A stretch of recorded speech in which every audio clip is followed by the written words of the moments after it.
Penjajah British itu lebih licik dan lebih lembut berbanding penjajah Belanda. So, sejauh mana pernyataan tersebut betul? Kalau benda itu betul, maksudnya Indonesia lebih terkena jajah lah berbanding Malaysia. Teori itu sejauh mana betul atau tidak, sedikit sebanyak mungkin ada orang akan cakap betul. Tapi kita kena tengok apa yang British buat dekat Tanah Melayu dan apa yang Belanda buat dekat Indonesia. Dan tengok juga apa yang berlaku kepada negara-negara asal penjajah-penjajah ini sebelum mereka sampai ke situ. Dari segi strategi, British memang terkenal dengan sesi muslihat-muslihatnya. Yang berbeza adalah negara England dan juga negara Belanda tu tahu. Itu yang membezakan. Benar Belanda dengan British pada awalnya datang ke sini gara-gara ekonomi terlebih dahulu melalui EIC dan juga POC. Tetapi perubahan politik yang berlaku dekat negara sendiri itu menyebabkan benda ini yang berbeza. Macam British, sebab perubahan konservatif kepada liberal itu yang menyebabkan ideologi penjajahan British itu berbeza.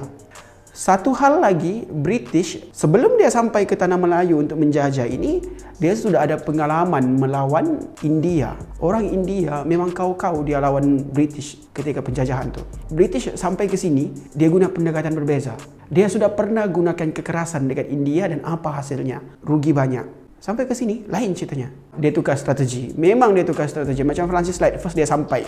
Francis Light bukan siapa-siapa tau. Dia bawa SHTI. Kecil sahaja. So, dia tahu diri dia tak power. By means, dia deal. Dia tak nak ulang kembali kesalahan British dekat India dahulu.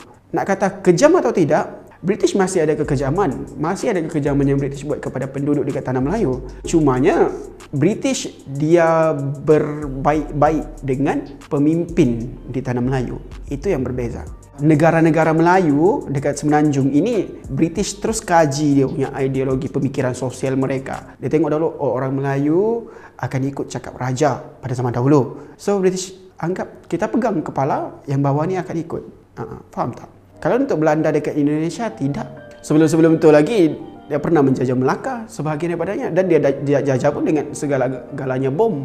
Dasar ekonomi Belanda dekat Indonesia dan British dekat Malaysia sebenarnya dua-dua sama. British dan Belanda dua-dua bawa India dengan China ke negara jajahan mereka untuk menjadi buruh. Dan dua-dua juga menyisihkan penduduk-penduduk asal. Yang berbeza dekat sini adalah dekat Malaysia, British terus berbaik-baik, dia pegang kepala.